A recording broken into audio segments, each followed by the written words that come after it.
My name is Sela Miller. I'm 54 years old. I live in Maraetai, Auckland, and I'm happily married. So you want to know how my career took off? Well, I was very fortunate at 18 years old. I was spotted on the street down in Wellington, up on the terrace, by a director named Rolf Hundrich, who was directing a New Zealand feature film called Among the Cinders. Well, he sent one of his guys over from South Pacific Pictures to come and introduce himself to me to see whether I would be interested in auditioning. Anyway, this poor chap came along and tapped me on the shoulder and said, "Director upstairs would like to know if you'd like to audition."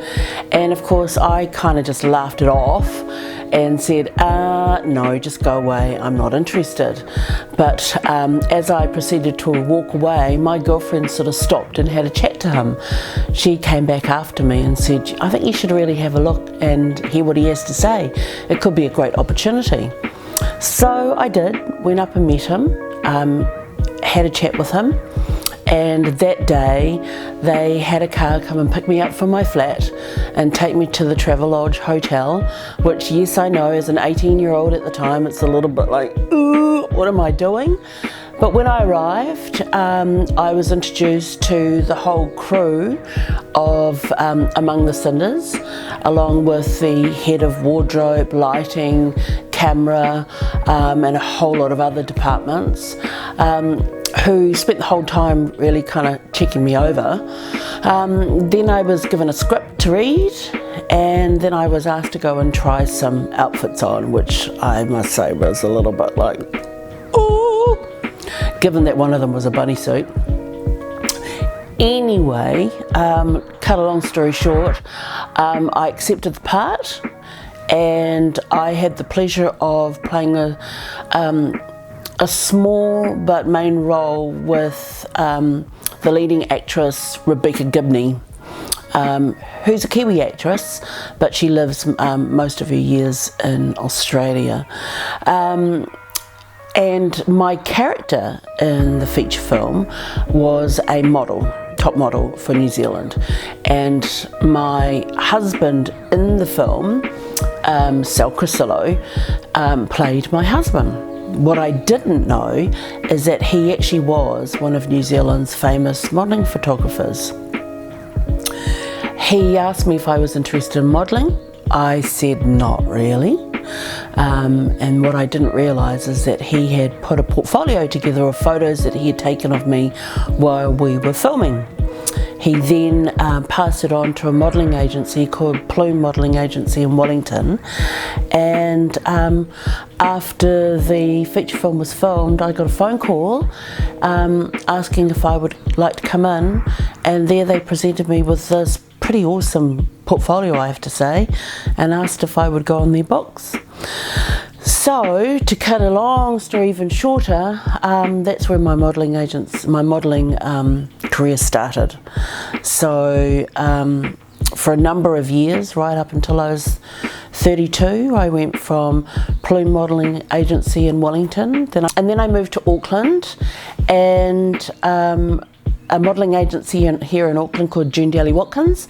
They got in touch with me and again asked me if I would like to be on their books, which I said yes, and I proceeded to do a whole lot of modelling with them from the age of 24 through to 32. I was lucky enough through them that they then put me on to doing a whole lot of commercials, which I did with Plume Modelling Agency down in Wellington. So I went from commercials to extras roles to featured extra roles to small roles to main roles and to lead roles.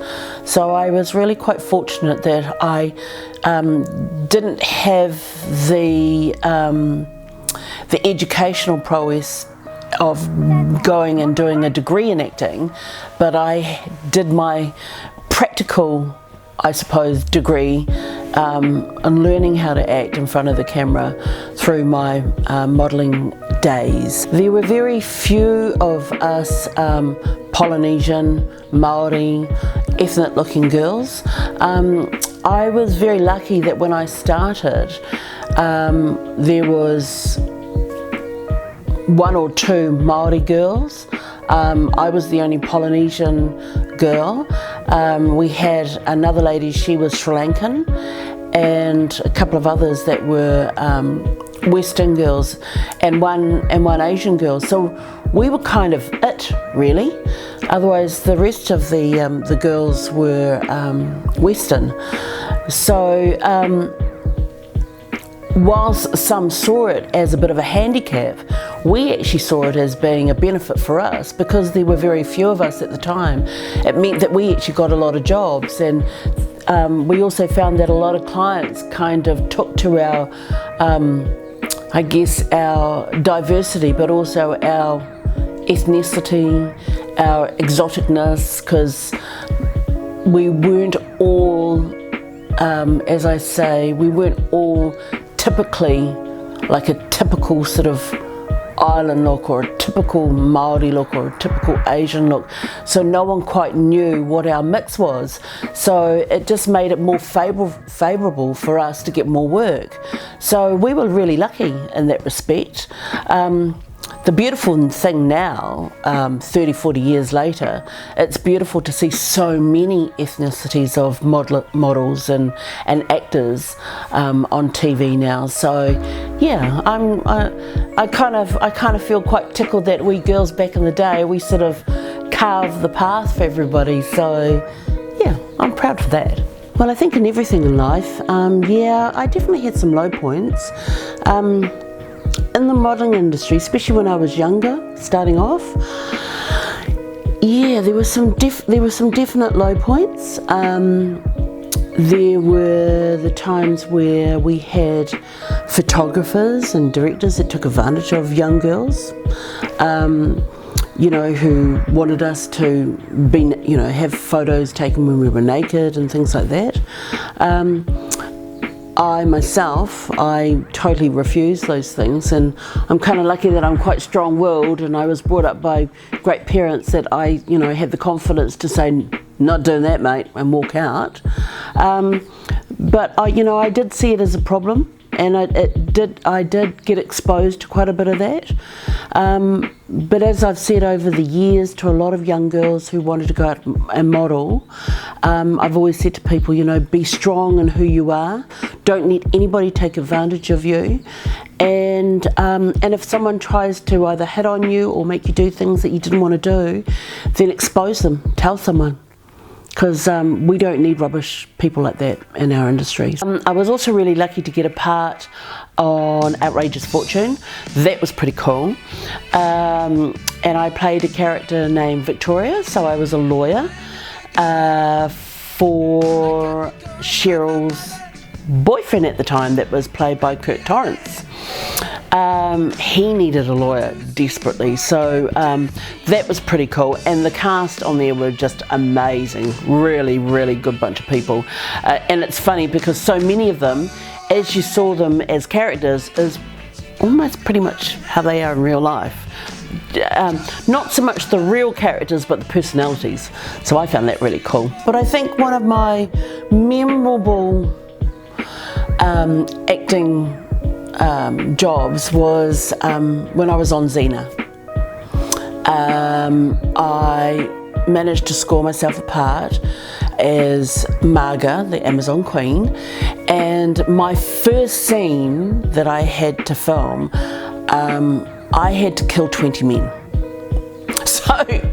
So here I am, I'm Queen Marga, I have a posse of about 100 women who could all fight, and one of the first things I had to do was learn how to learn this choreography and learn how to kill 20 men on my own while all my other women were fighting all these other men. And that was just crazy and mind-blowing, really.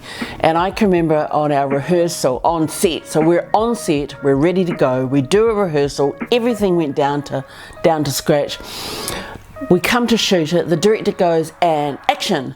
I'm fighting, doing all my choreography, trying to be a real staunch and brave and tough.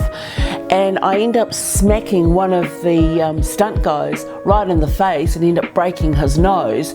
And through the scene, I started laughing right through until we finished the fight scene, and then the director said, cut! And everybody just fell apart, including myself, cracking up laughing, because my director turned around and said, Sally, you're supposed to be angry, not smiling while you're killing all these men. And I just fell apart. Well, it took us ages to get over ourselves and me to get over myself. And then I spent the next sort of 10 minutes apologising to my stuntie, going, oh, I'm sorry. And he came away with a big broken nose. So yeah, that was kind of funny. So there's lots of great moments, so that's just a few.